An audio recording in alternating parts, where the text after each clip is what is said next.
ഈ വീഡിയോസ് ഉണ്ടാക്കുന്നത് Nalanda centre for education, Attukal road, Manacaud, Thiruvananthapuram എന്ന സ്ഥാപനത്തിന്റെ കീഴിലാണ്. ഇവിടെ 4ാം ക്ലാസ് തൊട്ട് 12ാം ക്ലാസ് വരെയുള്ള കുട്ടികൾക്ക് ക്ലാസ്സുകൾ എടുക്കുന്നുണ്ട്. എന്തെങ്കിലും ഡൗട്ടുകൾ ഉണ്ട് എന്നുണ്ടെങ്കിലും അതേപോലെ അഡ്മിഷൻസിന് വേണ്ടിയിട്ടും ഈ പറയുന്ന നമ്പറിൽ SMS അയച്ചാൽ മതി. നമ്പർ 9895644616. ഹലോ ഓൾ, ഇന്ന് ഫിസിക്സിലെ 5th ചാപ്റ്റർ ഹീറ്റ് ആണ് നമ്മൾ ചെയ്യുന്നത്. കുറെ പേര് റിക്വസ്റ്റ് ചെയ്തിട്ടുണ്ടായിരുന്നു ഈ വീഡിയോ. അപ്പൊ പെട്ടെന്ന് SSLC അടുത്തത് കൊണ്ട് തന്നെ പെട്ടെന്ന് ഉണ്ടാക്കിയ വീഡിയോ ആണ്.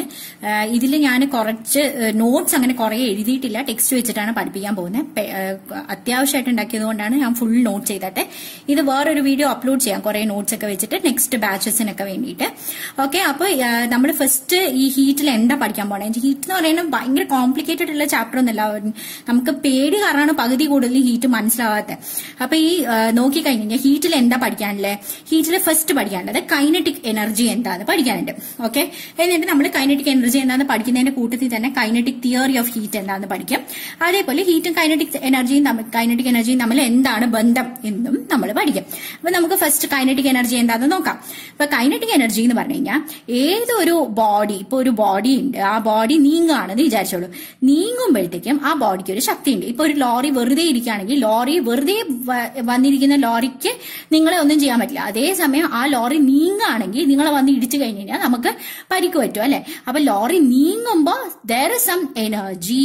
ആ എനർജി കാരണമാണ് നമുക്ക് പരിക്ക് പറ്റണം. അതേപോലെ തന്നെ ഒരു സൈക്കിള്, സ്ലോയില് വരുന്ന സൈക്കിളിലും സ്പീഡിന് വരുന്ന സൈക്കിളിലും രണ്ടെണ്ണത്തിന് 2 എനർജിയാണുള്ളത്. അതായത് there is some energy which is related to the motion.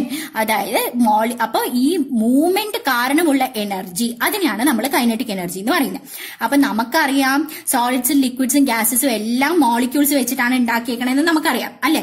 എല്ലാ മാറ്ററും മോളിക്യൂൾസ് വെച്ചിട്ടാണ് ഉണ്ടാക്കിയേക്കണേ.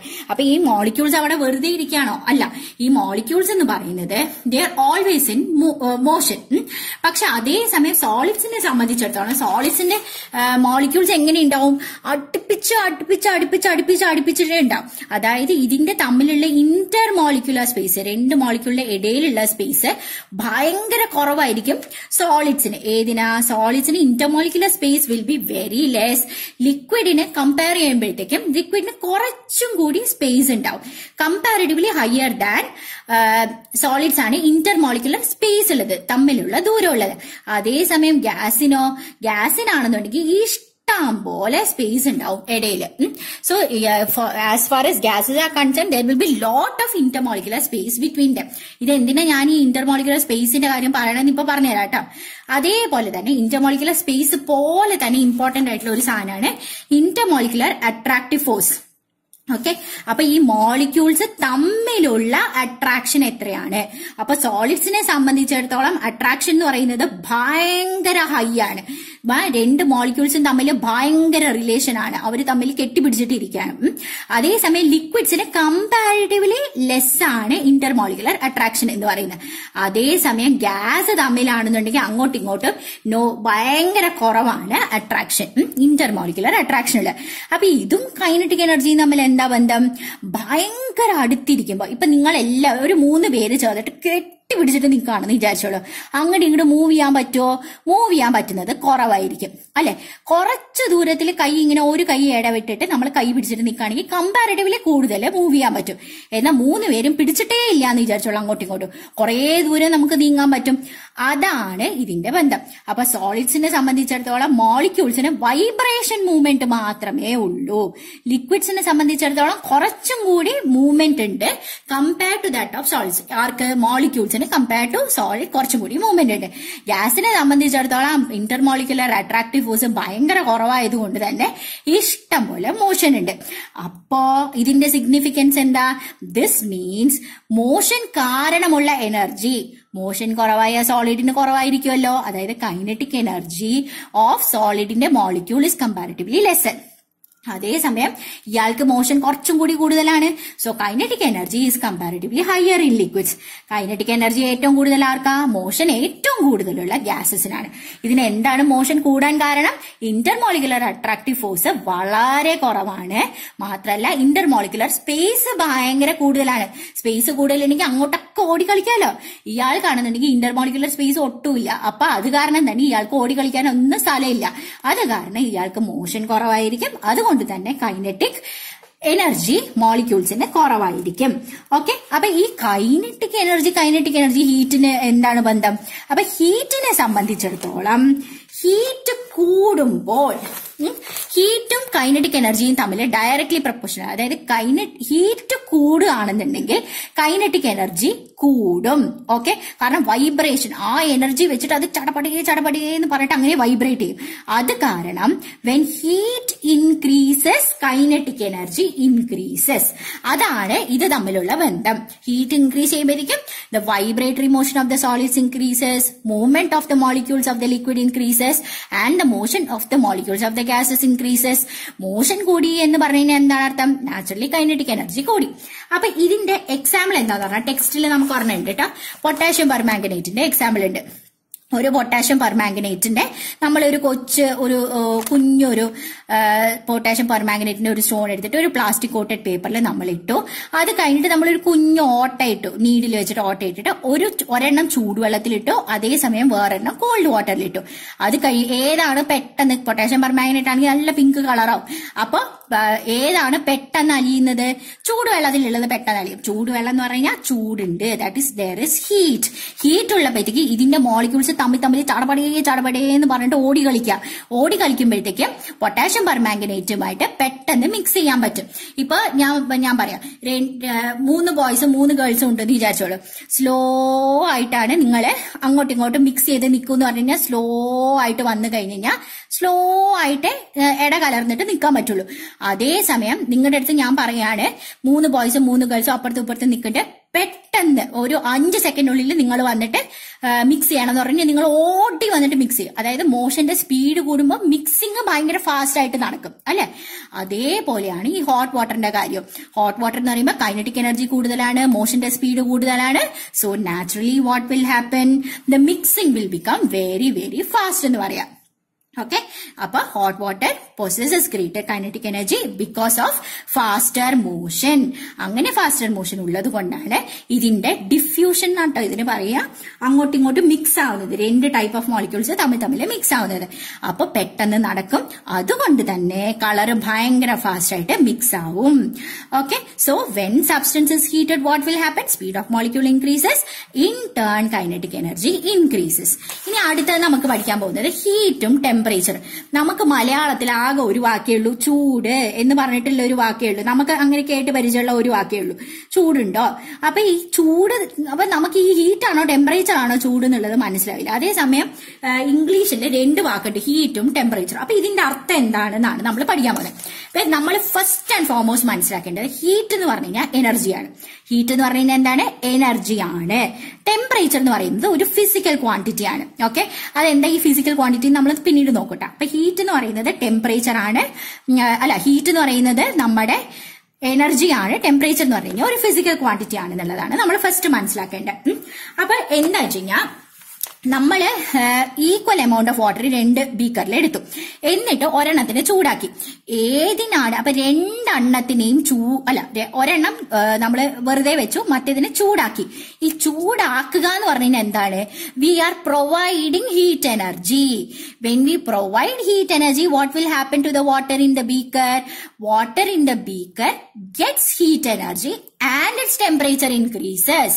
ഓക്കെ, അപ്പൊ ഹീറ്റ് എനർജി കിട്ടുമ്പോൾ ഒരു ബോഡിക്ക് എന്താ സംഭവിക്കുന്നത്? ടെമ്പറേച്ചർ ഇൻക്രീസ് ചെയ്യും. ഹീറ്റ് എനർജി റിമൂവ് ചെയ്യുമ്പോൾ ആ ബോഡിക്ക് എന്താ സംഭവിക്കുന്നത്? ടെമ്പറേച്ചർ കുറയും. അതാണ് സംഭവിക്കുന്നത്. ഓക്കെ, അപ്പൊ അതാണ് ഞാൻ പറഞ്ഞത്, ഫിസിക്കൽ ക്വാണ്ടിറ്റി ആണ്, മെഷർ ചെയ്യാൻ പറ്റുന്ന ക്വാണ്ടിറ്റിയാണ് ഈ ടെമ്പറേച്ചർ എന്ന് പറയുന്നത്. അപ്പൊ നമ്മൾ ഈ നീളം എന്ന് പറയുന്ന പോലെയാണ് ടെമ്പറേച്ചർ എന്ന് പറയുന്നത്. മറ്റേത് എനർജി ആണ്. ഓക്കെ, അപ്പൊ ഹീറ്റ് എനർജി പ്രൊവൈഡ് ചെയ്തപ്പോ വെള്ളത്തിന്റെ ടെമ്പറേച്ചർ കൂടി. ഹീറ്റ് എനർജി ആക്സെപ്റ്റ് ചെയ്തിട്ട് എന്താ കൂടിയ? വെള്ളത്തിന്റെ ടെമ്പറേച്ചർ ആണ് കൂടിയത്. So the water in the Baker will be at higher ഏത് വെള്ളത്തിനാണ് ചൂട് കൂടുതൽ? നമ്മൾ ചൂട് കൊടുത്ത് ഏത് വെള്ളത്തിനാണ് ഹയർ ടെമ്പറേച്ചറിൽ നിൽക്കുന്നത്? നമ്മൾ ഹീറ്റ് എനർജി കൊടുത്ത വെള്ളമായിരിക്കും ഹയർ ടെമ്പറേച്ചറിൽ നിൽക്കുന്നത്.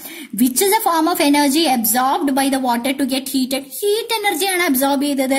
ഹീറ്റ് എനർജി അബ്സോർബ് ചെയ്തിട്ടാണ് ഈ വെള്ളം ചൂടായത്. What will happen to the kinetic energy of the molecule when heat energy increases? Heat energy increase ചെയ്യുമ്പോൾ കൈനറ്റിക് എനർജിക്ക് എന്താ കിട്ടുക? ഹീറ്റ് എനർജി അങ്ങോട്ട് കിട്ടുമ്പോഴത്തേക്ക് മോളിക്യൂൾസിനെല്ലാം ഞെരിവിരി കൊണ്ടിട്ട് ഓർഡർ ഓട്ടം ആയിരിക്കും. ഓർഡർ ഓട്ടം ചെയ്ത് കഴിഞ്ഞാൽ എന്താ സംഭവിക്കുക? കൈനറ്റിക് എനർജി കൂടുകയായിരിക്കും ചെയ്യുന്നത്. So, in which beaker water molecules will have greater kinetic energy? ഏതിനായിരിക്കും? ചൂടുവെള്ളത്തിനായിരിക്കും കൂടുതൽ കൈനറ്റിക് എനർജി ഉണ്ടാവുന്നത്. So, the number of molecules of water in both രണ്ട് ബീക്കറിലും സെയിം എമൗണ്ട് ഓഫ് വാട്ടർ ആണ്. അപ്പോ ഈ ഏത് ബീക്കറിലായിരിക്കും average kinetic energy of the molecules കൂടുതലായിട്ട് ഉണ്ടാവുക? ഓക്കെ, ഈ ആവറേജ് കൈനറ്റിക് എനർജി എന്ന് പറയുന്നത് നമ്മൾ ഇനി വരും കേട്ടോ.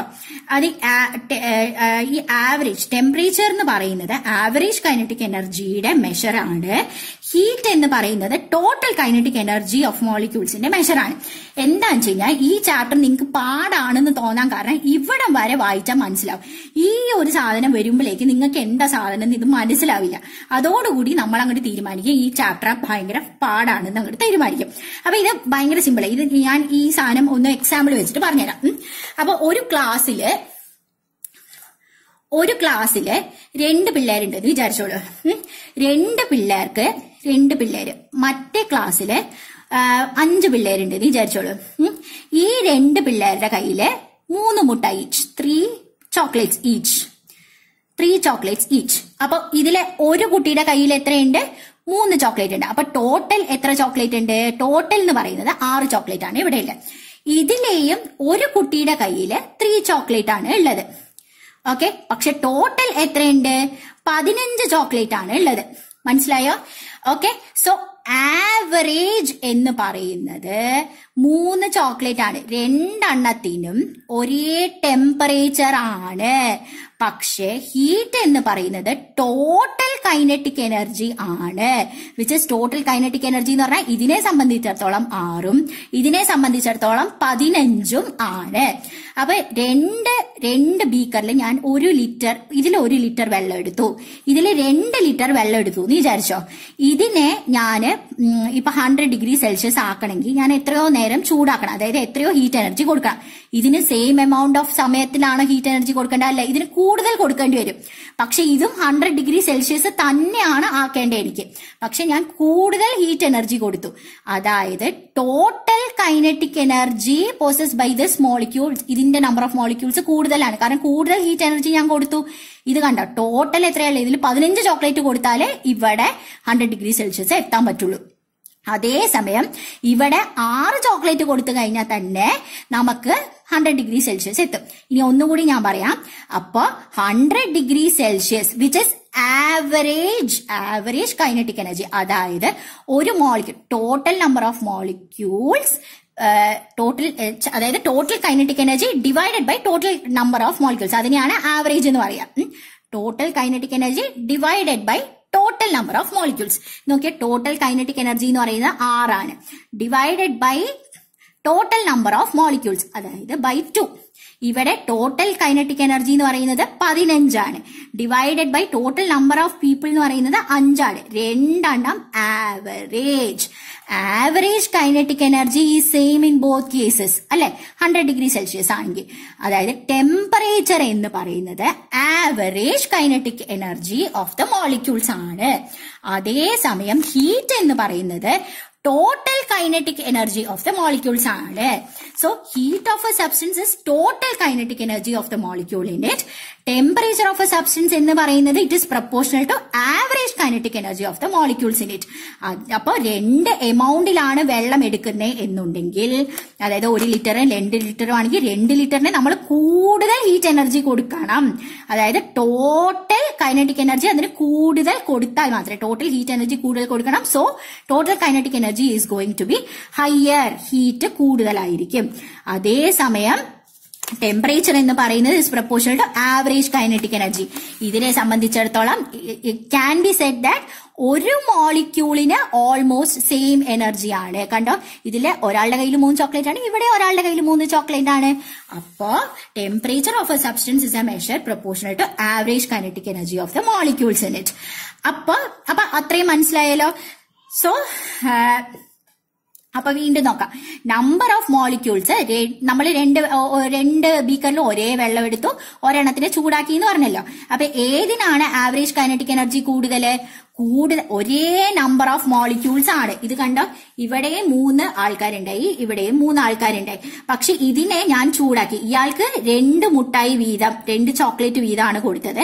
പക്ഷെ ഇവിടെ ഞാൻ ചോക്ലേറ്റ് വീണ്ടും കൊടുത്ത. ഇവർക്ക് 2 ചോക്ലേറ്റ് ആണ് ഉണ്ടായിരുന്നത്, പക്ഷെ ഞാൻ വീണ്ടും ചോക്ലേറ്റ് കൊടുത്തോണ്ടിരിക്കുക. ഓക്കെ, ചോക്ലേറ്റ് കൊടുക്കുമ്പോൾ ഓരോരുത്തരുടെ കൈയുടെ നമ്പർ, ഒരാളുടെ കയ്യിൽ വീണ്ടും 3 ആവും, അടുത്ത പ്രാവശ്യം ചോക്ലേറ്റ് കൊടുക്കുമ്പോൾ 4 ആവും, 5 ആവും.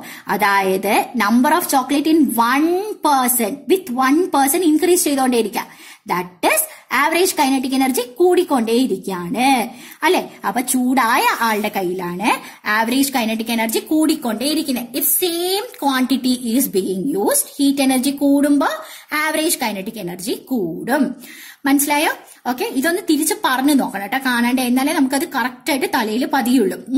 സോ വെൻ വാട്ടറിന്റെ ചൂട് കൂടുമ്പോഴത്തേക്കും അതിന്റെ ടെമ്പറേച്ചർ ഇൻക്രീസ് ചെയ്തു എന്ന് നമ്മൾ പറയും. നാച്ചുറലി ടെമ്പറേച്ചർ എന്ന് പറയുന്നത് എന്താണ്? ബോഡി ചൂടാണോ തണുപ്പാണോ, ഹോട്ട് ഓർ കോൾഡ്, എത്ര ചൂടാണ് തണുപ്പാണ് എന്നുള്ള ടേമിനെയാണ് നമ്മൾ ടെമ്പറേച്ചർ എന്ന് പറയുന്നത്. ടെമ്പറേച്ചർ ഞാൻ നേരത്തെ പറഞ്ഞതുപോലെ ഒരു ഫിസിക്കൽ ക്വാണ്ടിറ്റി ആണ്. ആ ഫിസിക്കൽ ക്വാണ്ടിറ്റി എന്ന് പറയുന്നത് എന്തിന് പ്രൊപ്പോർഷണൽ ആണ്? ആവറേജ് കൈനറ്റിക് എനർജിക്ക് ഓഫ് ദ മോളിക്യൂൾസിന് പ്രൊപ്പോർഷണൽ ആണ്. അപ്പൊ ടെമ്പറേച്ചർ എന്ന് പറയുന്നതിനെ കുറിച്ച് നമുക്ക് എന്തൊക്കെ അറിയാം? Temperature is a term which indicates if the body is hot or cold, it is a physical quantity and that is proportional to the average kinetic energy of the molecules എന്നുള്ളത് നമുക്കറിയാം. ഇനി ടെമ്പറേച്ചറിനെ കുറിച്ച് ഏറ്റവും ഇമ്പോർട്ടന്റ് ആയിട്ട് പഠിക്കാനുള്ളത്, ടെമ്പറേച്ചറിന്റെ difference കാരണമാണ് heat ഒരു സ്ഥലത്ത് നിന്ന് വേറൊരു സ്ഥലത്തിലേക്ക് ഫ്ലോ ചെയ്യുന്നത്. അപ്പൊ എപ്പോഴും ഫ്ലോ ചെയ്യണമെങ്കിൽ എനർജി ആയിരിക്കും നമുക്ക് ഫ്ലോ ചെയ്യുന്നത്. ഓക്കെ, അപ്പൊ വിൻഡ് എനർജി നീങ്ങണം എന്നുണ്ടെങ്കിൽ പ്രഷറിന്റെ ഡിഫറൻസ് വരണം. പ്രഷർ കൂടുതലുള്ള സ്ഥലത്ത് നിന്ന് കുറവുള്ള സ്ഥലത്തിലേക്ക് വിൻഡ് എനർജി ഫ്ലോ ചെയ്യും. ഓക്കെ, അപ്പൊ അതേപോലെ തന്നെ വെള്ളം ഒഴുകണമെങ്കിൽ പൊട്ടൻഷ്യൽ ഡിഫറൻസ്, ഉയരം കൂടുതലുള്ള സ്ഥലത്ത് നിന്ന് കുറവുള്ള സ്ഥലത്തിലേക്ക് വെള്ളം ഒഴുകും. അപ്പോ ടെമ്പറേച്ചർ കൂടുതലുള്ള സ്ഥലത്ത് നിന്ന് കുറവുള്ള സ്ഥലത്തിലേക്ക് ഹീറ്റ് എനർജി ഒഴുകും. മനസ്സിലായോ? അപ്പൊ ടെമ്പറേച്ചർ ആണ് ഹീറ്റ് എനർജി ഒഴുകാനായിട്ടുള്ള കാരണം. അത്രയും മനസ്സിലായല്ലോ.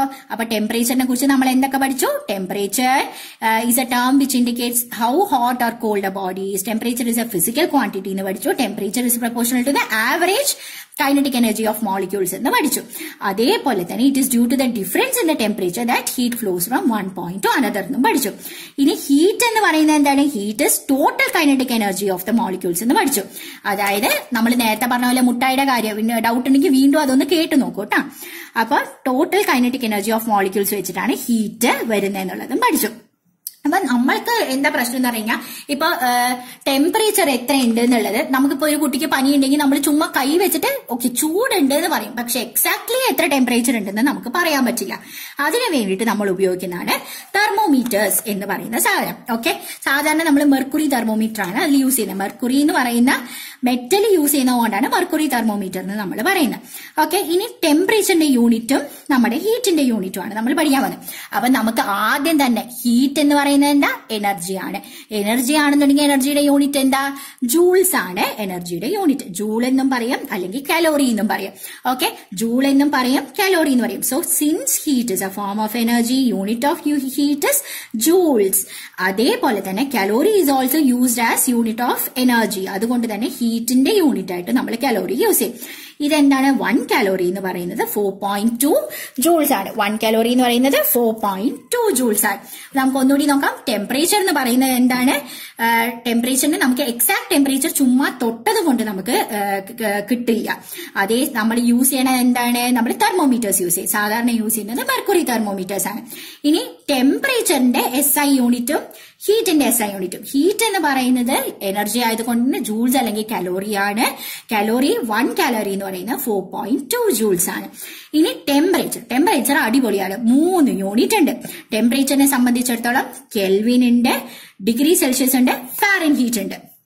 Kelvin, degree Celsius and Fahrenheit. 3 units ആണ് ടെമ്പറേച്ചർ ഉള്ളത്. എന്തൊക്കെയാണ്? Kelvin, degree Celsius, Fahrenheit. അപ്പൊ ഇനി നമുക്കൊരു കമ്പാരിസൺ ആണ് പഠിക്കാനുള്ളത്, ഹീറ്റും ടെമ്പറേച്ചറും തമ്മിലുള്ള കമ്പാരിസൺ. ഹീറ്റും ടെമ്പറേച്ചറിനെ തമ്മിൽ ഇപ്പൊ നോക്കിക്കഴിഞ്ഞാൽ ഫസ്റ്റ് SI യൂണിറ്റ് ഏതിന്റെയാ? ജൂൾസ്, എനർജിയുടെ ആണ് ജൂള്. ആരാ ഇതിൽ എനർജി? ഹീറ്റ് ആണ് എനർജി. അപ്പൊ യൂണിറ്റ് കെൽവിൻ ആരുടെയാണ്? ഇത് SI യൂണിറ്റ് കെൽവിൻ എന്ന് പറയുന്നത് ടെമ്പറേച്ചറിന്റെ 3 യൂണിറ്റ് ഉണ്ട്, കെൽവിൻ, ഡിഗ്രി സെൽഷ്യസ്, ഫാരൻഹീറ്റ്. അപ്പൊ ഇത് നമ്മുടെ ടെമ്പറേച്ചറിന്റെ ആളാണ്, ഇത് നമ്മുടെ ഹീറ്റിന്റെ ആളാണ്. ഇനി ആരാണ് ആവറേജ് കൈനറ്റിക് എനർജി ഓഫ് മോളിക്യൂൾസിനെ ഡിപ്പെൻഡ് ചെയ്യുന്നത്? ആവറേജ് കൈനറ്റിക് എനർജി എന്ന് പറയുമ്പോൾ തന്നെ ടെമ്പറേച്ചർ ആണ് ഡിപ്പെൻഡ് ചെയ്യുന്നത്. അപ്പൊ ഇത് ടെമ്പറേച്ചർ ആണ്. ടോട്ടൽ കൈനറ്റിക് എനർജി ആരെയാണ് ഡിപ്പെൻഡ് ചെയ്യുന്നത്? ടോട്ടൽ കൈനറ്റിക് എനർജി എന്ന് പറയുന്നത് ഹീറ്റ് ആണ്. ആവറേജ് കൈനറ്റിക് എനർജി ഓഫ് മോളിക്യൂളിനെ ഡിപ്പെൻഡ് ചെയ്യുന്ന ടെമ്പറേച്ചർ ആണ്. ടോട്ടൽ കൈനറ്റിക് എനർജി ഓഫ് മോളിക്യൂൾസിനെ ഡിപ്പെൻഡ് ചെയ്യുന്നത് ഹീറ്റ് ആണ്. ഇനി ആരാണ് തീരുമാനിക്കുന്നത് ഹീറ്റ് ഒരു സ്ഥലത്ത് നിന്ന് വേറൊരു സ്ഥലത്തേക്ക് പോകണം എന്നുള്ളത്? ഡിഫറെന്റ് ടെമ്പറേച്ചർ ഉണ്ട്. Decides from which body to which heat should flow when 2 bodies of different temperature are in contact. ആരാ തീരുമാനിക്കുന്നത്? ടെമ്പറേച്ചർ ആണ് തീരുമാനിക്കുന്നത്. If the heat energy should flow from one body which is in a different temperature to another body which is in another different temperature. 2 different ടെമ്പറേച്ചറിലുള്ള bodies തമ്മിൽ contact ഉണ്ടെങ്കിൽ heat ആണ് ഒഴുകുന്നത് ഒരു ബോഡിയിൽ നിന്നും ഇനി ഒരു ബോഡിയിലേക്ക്. ഇത്രയും മനസ്സിലായോ?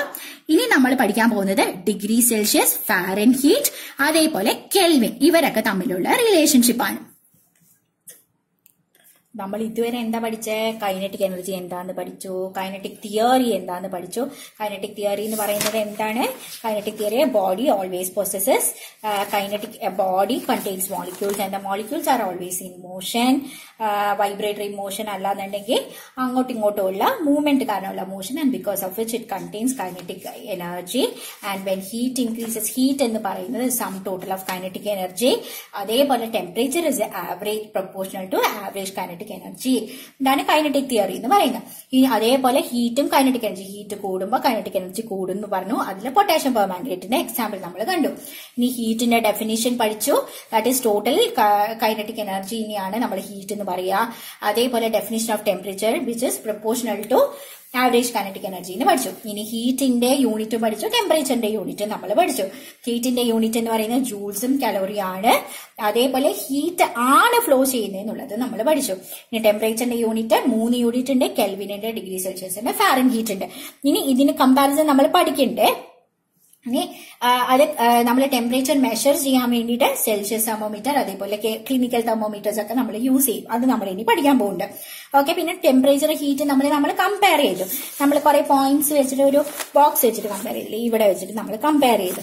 ഓക്കെ. ഇനി അടുത്ത നമ്മൾ പഠിക്കാൻ പോകുന്നത് എന്താണ്? നമ്മൾ സെൽഷ്യസ് തെർമോമീറ്ററിന്റെയും ക്ലിനിക്കൽ തെർമോമീറ്ററിന്റെയും കാര്യമാണ് പഠിക്കാൻ പോകുന്നത്. അപ്പൊ ഇതും ചിലപ്പോൾ നമുക്ക് ഇത്തിരി പാടായിട്ട് തോന്നും കേട്ടോ. അപ്പൊ എന്താണെന്ന് വെച്ച് കഴിഞ്ഞാൽ സെൽഷ്യസ് തെർമോമീറ്റർ ആണ് നമ്മൾ സാധാരണ ടെമ്പറേച്ചർ മെഷർ ചെയ്യാനായിട്ട് യൂസ് ചെയ്യുന്നത്. അത് ഡിഗ്രി സെൽഷ്യസിലാണല്ലോ മെഷർ ചെയ്യണത്. ഡിഗ്രി സെൽഷ്യസിലാണ് സെൽഷ്യസ് തെർമോമീറ്റർ മെഷർ ചെയ്യുന്നത്. അപ്പൊ ഇതിനെ സംബന്ധിച്ചിടത്തോളം മെർക്കുറിയാണ് സെൽഷ്യസ് തെർമോമീറ്ററിൽ ആരെ യൂസ് ചെയ്യണേ? മെർക്കുറിയാണ് നമ്മൾ യൂസ് ചെയ്യുന്നത്. അപ്പൊ മെർക്കുറി എന്ന് പറയുന്നത് ഈ തെർമോമീറ്ററിന്റെ ബൾബിലാണ് ഈ മെർക്കുറി പ്ലേസ് ചെയ്തിട്ടുണ്ടാവുക. അപ്പൊ ഇനി നമുക്ക് ഒരു കാര്യം നോക്കാം. ഐസ് മെൽറ്റ് ചെയ്യണത് ഇപ്പൊ സാധാരണ അറ്റ്മോസ്ഫിയറിക് പ്രഷറിൽ ഐസ് മെൽറ്റ് ചെയ്യുന്നത് 0 ഡിഗ്രി സെൽഷ്യസ്. ഒന്നുകൂടി ഞാൻ പറയാം. സെൽഷ്യസ് തെർമോമീറ്റർ ഡിഗ്രി സെൽഷ്യസിലാണ് മെഷർ ചെയ്യുന്നത്. മെർക്കുറിയാണ് യൂസ് ചെയ്യുന്നത്. അതിന്റെ ബൾബിലാണ് മെർക്കുറി ഇരിക്കുന്നത്. ഇനി ഐസ് മെൽറ്റ് ചെയ്യുന്ന ടെമ്പറേച്ചർ എന്ന് പറയുന്നത് 0 ഡിഗ്രി സെൽഷ്യസ് ആണ്. അതേപോലെ വാട്ടർ ബോയിൽ ചെയ്യുന്ന temperature at normal atmospheric pressure, normal പ്രഷറിലാണ്. അത് ഇമ്പോർട്ടന്റ് ആണ്. കാരണം പ്രഷർ മാറിയ ഈ പറയുന്ന പോലെ മെൽറ്റിംഗ് പോയിന്റ്, ബോയിലിംഗ് പോയിന്റും എല്ലാം എഫക്റ്റ് ആവും. സോ നോർമൽ പ്രഷറിൽ ഐസ് മെൽറ്റ് ചെയ്യുന്നത് 0 ഡിഗ്രി സെൽഷ്യസില് മെൽറ്റിംഗ്. ഇനി വാട്ടർ ബോയിൽ ചെയ്യുന്നത് 100 ഡിഗ്രി സെൽഷ്യസ് ആണ്. ഓക്കെ, 100 ഡിഗ്രി സെൽഷ്യസ് ആണ്. ഇനി അത് നോർമൽ പ്രഷറിൽ. അപ്പൊ ഇതിന്റെ 1 ഡിഗ്രി സെൽഷ്യസ് എന്താണെന്നാണ് നമ്മൾ ഈ 2 വെച്ചിട്ട് ഡിഫൈൻ ചെയ്യാൻ പോകുന്നത്. ഈ 2 വെച്ചിട്ട് 1 ഡിഗ്രി സെൽഷ്യസ് എന്താണെന്നാണ് ഡിഫൈൻ ചെയ്യാൻ പോകുന്നത്. So if we divide ice melt ചെയ്യുന്നത് തൊട്ട് വാട്ടർ ബോയിൽ ചെയ്യുന്ന വരെയുള്ള ദൂരത്തിനെ 100 ആയിട്ട് ഡിവൈഡ് ചെയ്താൽ അതിന്റെ 1 പാർട്ടിനെയാണ് 1 ഡിഗ്രി സെൽഷ്യസ് എന്ന് പറയുന്നത്. അപ്പൊ ഒരു കേക്ക് ഉണ്ട്, ഈ കേക്കിന്റെ ഈ പോയിന്റ് എന്ന് പറയുന്നത് 0 ഡിഗ്രി സെൽഷ്യസ്. ഇവിടെ ഇതിന്റെ തൊട്ട് ഇതേ പോയിന്റ് ഇങ്ങനെ തിരിച്ചു വരുന്നത് ഇവിടെ 100 ഡിഗ്രി സെൽഷ്യസ്. ഓക്കെ, ഈ ഫുൾ കേക്ക് 100 ഡിഗ്രി സെൽഷ്യസ്. ഇത്രയും വലിയ കേക്കിനെ 100 കഷ്ണങ്ങളായിട്ട് ഡിവൈഡ് ചെയ്തു. 100 കഷ്ണമായിട്ട് ഡിവൈഡ് ചെയ്ത അതിന്റെ ഒരു കഷ്ണമാണ് 1 ഡിഗ്രി സെൽഷ്യസ് എന്ന് പറയുന്നത്. ഇത്രയും മനസ്സിലായോ? സോ 1 ഡിഗ്രി സെൽഷ്യസ് എന്ന് പറയുന്നത് 100ൽ ഒരു കഷ്ണം. അതിനെ നമ്മൾ എങ്ങനെ എഴുതുക? 1/100. 1/100 ാണ് 1 ഡിഗ്രി സെൽഷ്യസ് എന്ന് പറയുന്നത്. സോ നമ്മൾ അതിനെ എങ്ങനെ ഡിഫൈൻ ചെയ്യും? 1 ഡിഗ്രി സെൽഷ്യസ് എന്ന് പറയുന്നത് 0 ഡിഗ്രി സെൽഷ്യസ് ടു 100 ഡിഗ്രി സെൽഷ്യസിനെ 100 ഡിവൈഡ് ചെയ്തു. എന്നിട്ട് അതിന്റെ ഒരു പോർഷൻ എടുത്തു. അതിനെയാണ് 1 ഡിഗ്രി സെൽഷ്യസ് എന്ന് പറയുന്നത്. So 1 degree Celsius is 1/100 of measurement of the portion from melting point of ice to boiling point of water. 1 degree Celsius is 1/100 of the portion from melting point of ice to boiling point of ice. അതിനെയാണ് 1 degree Celsius എന്ന് പറയുന്നത്. ഇത്രയും മനസ്സിലായോ? അപ്പൊ ഇതിൽ ആകെ നമുക്ക് എന്താ പഠിക്കാനുള്ളത്? ആകെ പഠിക്കാനുള്ളത് സെൽഷ്യസ് തെർമോമീറ്റർ ഡിഗ്രി സെൽഷ്യസിലാണ് മെഷർ ചെയ്യുന്നതെന്ന് പഠിച്ചു. അതിലെ ഐസ് മെൽറ്റ് ചെയ്യുന്നതിൽ നമ്മൾ കൊണ്ടുപോയിട്ട് ഈ തെർമോമീറ്റർ വെച്ചാൽ അത് 0 ഡിഗ്രി സെൽഷ്യസ് കാണിക്കുന്നു പഠിച്ചു. വാട്ടർ ബോയിൽ ചെയ്യുന്നത് ഇത് രണ്ടെണ്ണവും നോർമൽ പ്രഷറിലാണ് പറയണേ. വാട്ടർ ബോയിൽ ചെയ്യുന്നത് നോർമൽ പ്രഷറിൽ 100 ഡിഗ്രി സെൽഷ്യസ് ആയിരിക്കും കാണിക്കുന്നത് നമ്മുടെ സെൽഷ്യസ് തെർമോമീറ്റർ എന്നുള്ളത് പഠിച്ചു. ഇനി 1 ഡിഗ്രി സെൽഷ്യസിന്റെ 1 ഡിഗ്രി സെൽഷ്യസിന്റെ definition. 1 degree Celsius is 1/100 of the measurement of the portion from എവിടം തൊട്ട് എവിടം വരെയാണ്? മെൽറ്റിംഗ് പോയിന്റ് ഓഫ് ഐസ് തൊട്ട് ബോയിലിംഗ് പോയിന്റ് ഓഫ് ഐസ് വരെ. അപ്പൊ ഒന്നുകൂടി ഞാൻ പറയാണ്, മെൽറ്റിംഗ് പോയിന്റ് ഓഫ് ഐസ് എന്ന് പറയുന്നത് സ്റ്റാർട്ടിംഗ് ഓഫ് കേക്ക് ആണ്. ബോയിലിംഗ് പോയിന്റ് ഓഫ് ഐസ് എന്ന് പറയുന്നത് എൻഡിങ് ഓഫ് കേക്ക് ആണ്. അതിനെ 100 ആക്കി കഴിഞ്ഞാൽ 100 കഷ്ണങ്ങളാക്കിയിട്ട് നിങ്ങൾക്ക് ഒരു കഷ്ണം തന്ന you got 1/100 of the portion. Okay, അതിന്റെ ഒരു പോർഷനാണ് നമ്മൾ 1 ഡിഗ്രി സെൽഷ്യസ് എന്ന് പറയുന്നത്. ഓക്കെ, ഇത്രയും മനസ്സിലായോ? അപ്പൊ ഇത്രയാണ് നമുക്ക് ഡിഗ്രി സെൽഷ്യസ് തെർമോമീറ്ററിനെ കുറിച്ച് പഠിക്കാനുള്ളത്. ഇനി അടുത്തത് പറയാനുള്ളത് ക്ലിനിക്കൽ തെർമോമീറ്റർ ആണ്. ക്ലിനിക്കൽ തെർമോമീറ്റർ ആണ് സാധാരണ temperature of human body measure ചെയ്യാനായിട്ട് യൂസ് ചെയ്യുന്നത്. അപ്പൊ ക്ലിനിക്കൽ തെർമോമീറ്ററും സെൽഷ്യസ് തെർമോമീറ്ററും തമ്മിലുള്ള വ്യത്യാസം എന്താണെന്ന് നമ്മൾ നോക്കട്ടോ. ഓക്കെ, അപ്പൊ ഇതില് ക്ലിനിക്കൽ തെർമോമീറ്റർ എന്ന് പറയുന്നത് ഫാരൻഹീറ്റിലാണ് മെഷർ ചെയ്യുന്നത്. നമ്മളെ സെൽഷ്യസ് തെർമോമീറ്ററോ ഡിഗ്രി സെൽഷ്യസിലാണ് മെഷർ ചെയ്യുന്നത്. അതേസമയം ക്ലിനിക്കൽ തെർമോമീറ്റർ എന്ന് പറയുന്നത് ഫാരൻഹീറ്റിലാണ് മെഷർ ചെയ്യുന്നത്. അപ്പൊ ക്ലിനിക്കൽ തെർമോമീറ്ററിന്റെ ഒരു പ്രത്യേകത എന്ന് പറഞ്ഞാൽ ക്ലിനിക്കൽ തെർമോമീറ്ററിലെ ഐസ് മെൽറ്റ് ചെയ്യുന്നത് 32 ഡിഗ്രി ഫാരൻഹീറ്റിലാണ് ഐസ് മെൽറ്റ് ചെയ്യുന്നത്. 32 ഡിഗ്രി ഫാരൻഹീറ്റില്. അതേസമയം ബോയിലിംഗ് പോയിന്റ് ഓഫ് വാട്ടറോ 212 ഡിഗ്രി ഫാരൻഹീറ്റ്. അപ്പൊ ഈ 0 ഡിഗ്രി ഫാരൻഹീറ്റ് എന്ന് പറഞ്ഞാൽ ശരിക്കും നമ്മുടെ 0 ഡിഗ്രി സെൽഷ്യസിനെക്കാളും ചെറുതായിരിക്കും അല്ലെ. 0 ഡിഗ്രി 32 ഡിഗ്രി ആണ് ഇതിന്റെ 0 ഡിഗ്രി എന്ന് പറയുന്നത്. അപ്പൊ 32 ഡിഗ്രി അപ്പൊ 30 ഡിഗ്രി ആണെങ്കിലോ 30 ഡിഗ്രി എന്ന് പറയുന്നത് മൈനസ് അതിനേക്കാളും 0-നേക്കാളും ചെറുതായിരിക്കും. അപ്പൊ ഈ പറയുന്ന പോലെ 0 degree Fahrenheit is going to be even very very less than 0 degree Celsius എന്ന് പറയാം. അപ്പൊ ഭയങ്കര വ്യത്യാസമുണ്ട്, ഇവര് തമ്മില് വ്യത്യാസമുണ്ട്. ഇതിന്റെ 0 degree Fahrenheit is not equal to 0 degree Celsius. Ice melt ചെയ്യുന്നത് തന്നെ 32 ഡിഗ്രി ഫാരൻഹീറ്റിലാണ്. വാട്ടർ ബോയിൽ ചെയ്യുന്നത് 212 ഡിഗ്രി ഫാരൻഹീറ്റിലാണ് കാണിക്കുന്നത്. ഓക്കെ, അപ്പൊ ഇത് കണ്ടോ, ഇതില് 0 ഡിഗ്രി സെൽഷ്യസ് എന്ന് പറയുന്നത് ഇതിന്റെ 32 ഡിഗ്രി ഫാരൻഹീറ്റ് ആണ്. ഓക്കെ, ഇതേപോലെയാണ് ഇത് 100 ഡിഗ്രി സെൽഷ്യസിലാണ് വാട്ടർ ബോയിൽ ചെയ്യുന്നത്. അതേസമയം അതേ മാർക്കിംഗ് ഇവിടെ വരുന്നത് 212 ഡിഗ്രി ഫാരൻഹീറ്റിലാണ്. 212 ഡിഗ്രി ഫാരൻഹീറ്റിലാണ്. അപ്പോ എന്താ ചെയ്യണമെന്ന് വെച്ച് കഴിഞ്ഞാൽ, അപ്പൊ ഇനി നമുക്ക് 1 ഡിഗ്രി, അപ്പൊ ഇത് മനസ്സിലായി, ഇത് മനസ്സിലായി. ഇനി 1 ഡിഗ്രി ഫാരൻഹീറ്റ് എന്താണെന്നാണ് നമ്മൾ പറയാൻ പോകുന്നത്. ഓക്കെ, അവൻ നമ്മൾ നേരത്തെ പറഞ്ഞത് എന്താ? 0 ഡിഗ്രി സെൽഷ്യസ് ഐസ് മെൽറ്റ് ചെയ്യുന്ന സ്ഥലം തൊട്ട് വാട്ടർ ബോയിൽ ചെയ്യുന്ന സ്ഥലം വരെ 100 ആയിട്ട് ഡിവൈഡ് ചെയ്തു. അതിന്റെ ഒരു പോർഷൻ ആണ് 100 ഡിഗ്രി സെൽഷ്യസ് എന്ന് പറഞ്ഞു. 1 ഡിഗ്രി ഫാരൻഹീറ്റ് എന്ന് പറയുന്നതോ ഐസ് മെൽറ്റ് ചെയ്യുന്ന സ്ഥലം തൊട്ട് വാട്ടർ ബോയിൽ ചെയ്യുന്ന സ്ഥലം വരെ 180 ഈക്വൽ പാർട്സ് ആയിട്ട് ഡിവൈഡ് ചെയ്തു. അപ്പൊ നമ്മുടെ ഈ കേക്കിനെ നമ്മൾ 180 പാർട്ടായിട്ട് ഡിവൈഡ് ചെയ്തു. 180 പാർട്സ്. അതിന്റെ ഒരു പാർട്ട് നമ്മൾ തന്നു നിങ്ങൾക്ക്. അത് രണ്ടെണ്ണം ഒരേപോലെ ഉണ്ടാവോ? ഉണ്ടാവില്ല. കാരണം 100 ഒരു കേക്കിനെ ഡിവൈഡ് ചെയ്തിട്ട് നിങ്ങൾക്ക് ഒരു പോർഷൻ കിട്ടിയാൽ കമ്പാരിറ്റീവ്ലി വലിയ പോർഷൻ കിട്ടില്ലേ? അതേസമയം അതേ കേക്കിനെ 180 ആയിട്ട് ഡിവൈഡ് ചെയ്തു. 180 ആയിട്ട് ഡിവൈഡ് ചെയ്തിട്ട് ഒരു പോർഷൻ തന്നു. ആ ഒരു പോർഷനെയാണ് നമ്മള് 1 ഡിഗ്രി ഫാരൻഹീറ്റ് എന്ന് പറയുന്നത്. അതാണ് ഈ സെൽഷ്യസും ഈ ഫാരൻഹീറ്റും തമ്മിലുള്ള വ്യത്യാസം. ഓക്കെ, അപ്പൊ നമുക്ക് ഒന്നുകൂടി നോക്കാം. What is 1 degree Fahrenheit? 1 degree Fahrenheit എന്ന് പറയുന്നത് റേഞ്ച് ഫ്രം ഏത് പോർഷൻ? ഐസ് മെൽറ്റ് ചെയ്യുന്ന പോർഷൻ തൊട്ട് വാട്ടർ ബോയിൽ ചെയ്യുന്ന പോർഷൻ വരെ 180 ഈക്വൽ പാർട്സ് ആയിട്ട് ഡിവൈഡ് ചെയ്തു. അതിന്റെ ഒരു പോർഷൻ ആണ് 1 degree Fahrenheit. That is a range from 32 degree Fahrenheit to 212 degree Fahrenheit. ഇവര് രണ്ടുപേരും മൈനസ് ചെയ്താൽ 180 കിട്ടും. അതിന്റെ ഒരു പോർഷനെയാണ് 1/180th of the portion from the temperature where ice melts, that is 32 degrees Celsius, to the temperature where water boils, that is 212 degree Fahrenheit, is divided to 180 equal parts. One such part is 1 degree Fahrenheit. ഇത്രയും മനസ്സിലായല്ലോ. അപ്പൊ ഒന്നുകൂടി നോക്കാം. ഇന്ന് important temperature കണ്ട ice melt ചെയ്യുന്ന 0 degree Celsius ആണ്, പക്ഷെ 32 ഡിഗ്രി ഫാരൻഹീറ്റ് ആണ്. അതേസമയം വാട്ടർ ബോയിൽ ചെയ്യുന്ന 100 ഡിഗ്രി സെൽഷ്യസ് ആണ്, 212 ഡിഗ്രി ഫാരൻഹീറ്റ് ആണ്. ഇത് രണ്ടെണ്ണം നോർമൽ പ്രഷർ ആണെന്നുള്ളത് ഇമ്പോർട്ടന്റ് ആണ്. Because when pressure varies a boiling point and melting point are going to be affected. Okay, ഇനി ഇവർ തമ്മിലുള്ള റിലേഷൻഷിപ്പ് എന്താണ്? ഈ ഒരു റിലേഷൻഷിപ്പ് കാണാതെ പഠിക്കണം. C/100 is equal to F-32/180. അതിനെ നമ്മൾ ചുരുക്കി കഴിയുമ്പോഴത്തേക്ക് ഇത് കണ്ടോ, ഇത് അങ്ങോട്ടും ഇങ്ങോട്ടും വെട്ടി പോകുമ്പോ സോ ഇത് നോക്കിയാൽ ഇത് ഈക്വൽ ടു അപ്പുറത്തും ഇപ്പുറത്തും ഡിവിഷൻ ആണെന്നുണ്ടെങ്കിൽ ഇത് നമുക്ക് വെട്ടാം. ഇത് വീണ്ടും 5 പോയി കഴിഞ്ഞാൽ ഇവിടെ, അല്ലെ ഇത് 2 പോയി കഴിഞ്ഞാൽ ഇവിടെ 5ഉം ഇവിടെ 9ഉം ആയിരിക്കും കിട്ടുന്നത്. Which C/5 is equal to F-32/9. അപ്പൊ ഇത് 10 പ്രാവശ്യം പറയണം. C/5 is equal to F-32/9. C/5 is equal to F-32/9.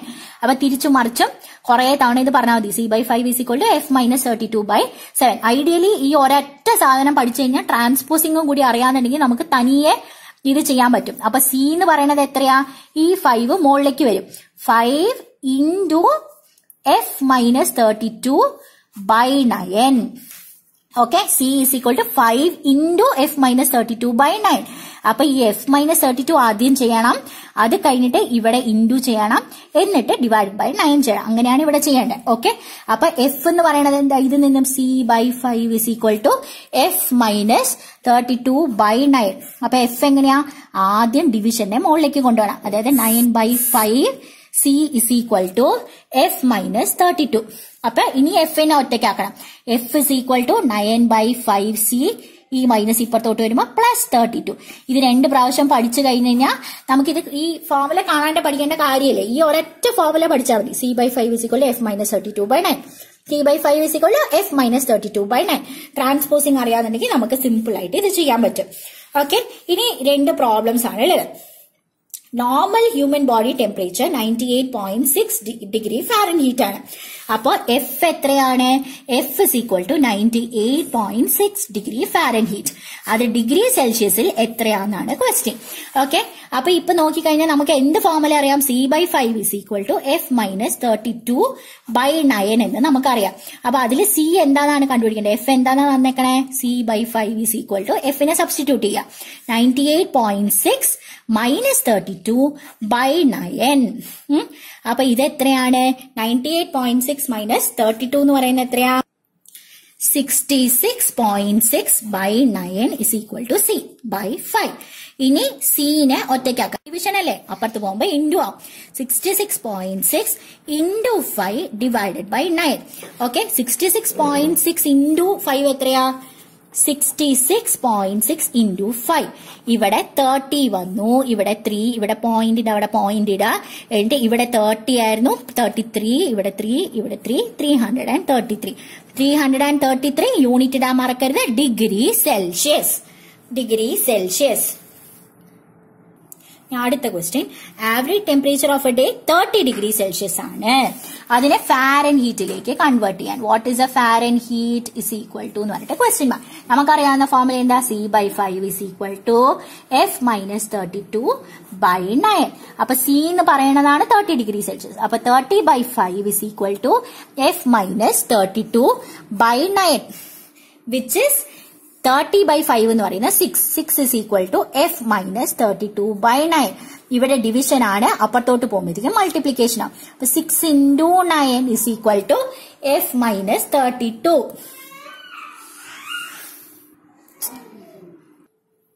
അപ്പൊ 6 × 9 എന്ന് പറയുന്നത് 54 ഇസ് ഈക്വൽ ടു F - 32. -32 അപ്പുറത്ത് വരുമ്പോൾ plus 54 plus 32 is equal to F, which is F is equal to 86 degree Fahrenheit എന്നുള്ള യൂണിറ്റ് എഴുതാൻ മറക്കാൻ പാടില്ല. ഓക്കെ, ഇനി നമുക്ക് എന്താ തന്നേക്കണേ? ഇനി തന്നിരിക്കുന്നത് നമുക്കൊരു ഗ്രാഫാണ് തന്നേക്കണേ. ഇത് കണ്ടോ? അപ്പൊ ഈ ഗ്രാഫിന്റെ പ്രത്യേകത എന്താണെന്നറിയോ? ഇങ്ങനെ ഒരു ഡിഗ്രി സെൽഷ്യസും ഫാരൻഹീറ്റ് തമ്മിൽ, നമ്മുടെ ഡിഗ്രി സെൽഷ്യസ് എന്ന് പറയുന്ന എക്സ് ആക്സിസിലും ഫാരൻഹീറ്റ് എന്ന് പറയുന്നത് വൈ ആക്സിസിലും, ഡിഗ്രി സെൽഷ്യസ് എക്സ് ആക്സിസിലും ഫാരൻഹീറ്റ് എന്ന് പറയുന്നത് വൈ ആക്സിസിലും ആണ് അല്ലേ. അപ്പൊ ഇവിടെ 0 നമ്മളെ 5 മാർക്കിംഗ് വരില്ലേ, അവിടെ 10, 20, ഇവിടെ 5, ഇത് 5ന്റെ മാർക്കിംഗ്, ഇത് 10ന്റെ മാർക്കിംഗ് ആണ്. ഇവിടെ 15, ഇത് വലിയ മാർക്കിംഗ് വിച്ച് ഇസ് 25. 10, 20, 15, 25. അപ്പൊ 5ന്റെ മാർക്കിങ്ങിലാണ് അടുത്തത് വരുന്നത്. ഓക്കെ, ഇനി മോളിലോട്ട് 5ന്റെ മാർക്കിങ്ങില് ഓക്കെ 0-ല് തന്നെ 32 ആണ് വരിക. 0-ല് എന്താ വരിക? 32 ആണ് വരിക. അടുത്തത് 5ന്റെ മാർക്കിങ്ങില് 52 ആണ് വരിക. അതേസമയം 10ന്റെ മാർക്കിങ്ങില് 72. അതായത് ഓരോന്നിലും 20 ആണ്. ഇതിനെ സംബന്ധിച്ചിടത്തോളം 5 എണ്ണം കൂടുമ്പോ 20 വരും. ഇതിനെ സംബന്ധിച്ചിടത്തോളം 5 എണ്ണം കൂടുമ്പോ 10 ആണ് വരിക. ഓക്കെ, ഓരോ 10ന്റെ മാർക്കിംഗ് 20. അതേപോലെ ഇവിടെ 30 കേട്ടോ. ഇവിടെ 30, 10, 20, ഇവിടെ 30, ഇവിടെ 40 അങ്ങനെയാട്ടോ വരുന്നത്. എന്റെ മിസ്റ്റേക്ക് ആണ്. അടുത്തത് 50 എന്ന് പറയുന്നത്, അതായത് ഓരോ 5 എണ്ണം കൂടുമ്പോഴത്തേക്കും 10 എണ്ണം കൂടി പോകും. ഇവിടെ 32-ലാണ് 0 എന്ന് തന്നെ സ്റ്റാർട്ട് ചെയ്യുന്നത്. എന്റെ ഓരോ 5 എണ്ണം കൂടുമ്പോഴത്തേക്കും എന്താണ്? 20 ആണ് മുകളിലേക്ക് കൂടി വരുന്നത്. 72 അടുത്ത 5-മത്തേൽ എന്താണ്? 92 അടുത്ത 5-മത്തേൽ 112 എന്ന് പറഞ്ഞിട്ടാണ് നമ്മൾ മാർക്ക് ചെയ്ത് പോകുന്നത്.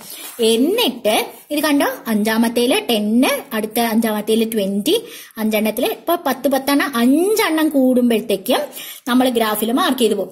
അതേസമയം മുകളിലേക്ക് 5 എണ്ണം കൂടുമ്പോൾ 20യുടെ ഡിഫറൻസ് ആണ് മുകളിലേക്ക് വരുന്നത്. ആൻഡ് 0 സ്റ്റാർട്ട് ചെയ്യുന്നത് 0 ഡിഗ്രി സെൽഷ്യസ്, അതേസമയം 32 ഫാരൻഹീറ്റ്. അങ്ങനെയാണ് നമ്മൾ ഈ ഒരു സംഭവം വരയ്ക്കേണ്ടത്. അപ്പൊ 100 ഉണ്ടെങ്കിൽ നമുക്ക് ഈ ഗ്രാഫിൽ ചുമ്മാ കണ്ടുപിടിക്കാം. 100ന്റെ മുകളിലേക്ക് ഒരു വര വരയ്ക്കുക. അത് കഴിഞ്ഞിട്ട് ഇങ്ങോട്ട് വൈ ആക്സിസിലേക്ക് പ്രൊജക്ട് ചെയ്യുക. വൈ ആക്സിസിലേക്ക് പ്രൊജക്ട് ചെയ്യുമ്പോൾ 212 നമുക്ക് സിമ്പിൾ ആയിട്ട് കിട്ടും അല്ലെ. 0 ഡിഗ്രി സെൽഷ്യസ് എന്ന് പറയുന്നത് 32 ഫാരൻഹീറ്റ് ആണ്. 100 ഡിഗ്രി സെൽഷ്യസ് എന്ന് പറയുന്നത് 212 ഫാരൻഹീറ്റ് ആണ്. അപ്പൊ ഗ്രാഫ് പഠിച്ചോളൂ കേട്ടോ. ഇനി അപ്പൊ 37 ഡിഗ്രി സെൽഷ്യസ് ആണ് നോർമൽ ഹ്യൂമൻ ടെമ്പറേച്ചർ. അത് എത്ര ഫാരൻഹീറ്റ് ആണെന്ന് ചോദിച്ചാൽ എന്ത് ചെയ്യും? 37 ഡിഗ്രി സെൽഷ്യസിന്റെ അവിടെ നിന്ന് മുകളിലേക്ക് ഒരു വര വരയ്ക്കാം. അതിനെ നമ്മൾ ഇങ്ങോട്ട് പ്രൊജക്ട് ചെയ്യാം. അപ്പൊ നമുക്ക് കറക്റ്റ് ആയിട്ട് വൈ ആക്സിസിൽ എവിടെയാണെന്ന് കിട്ടും. അത് വെച്ചിട്ട് നമുക്ക് കറക്റ്റ് ഹ്യൂമൻ ബോഡിയുടെ ടെമ്പറേച്ചർ ഫാരൻഹീറ്റിൽ എത്രയാണെന്ന് നമുക്ക് കണ്ടുപിടിക്കാൻ പറ്റും. ഇനി നമ്മൾ പറഞ്ഞു ടെമ്പറേച്ചറിന് 3 യൂണിറ്റ്സ് ഉണ്ടെന്ന് പറഞ്ഞു. അതിൽ ഡിഗ്രി സെൽഷ്യസും ഫാരൻഹീറ്റും ആണ് നമ്മൾ ഇപ്പൊ പഠിച്ചത്. ഇനി നമുക്ക് പഠിക്കാനുള്ളത് കെൽവിൻ സ്കെയിൽ. ഓക്കെ, അപ്പൊ കെൽവിൻ സ്കെയിൽ എന്ന് പറയുന്നത് ഞാൻ അടുത്ത വീഡിയോയില് കെൽവിൻ സ്കെയിൽ തൊട്ട് സ്റ്റാർട്ട് ചെയ്തിട്ട് ഇടാം.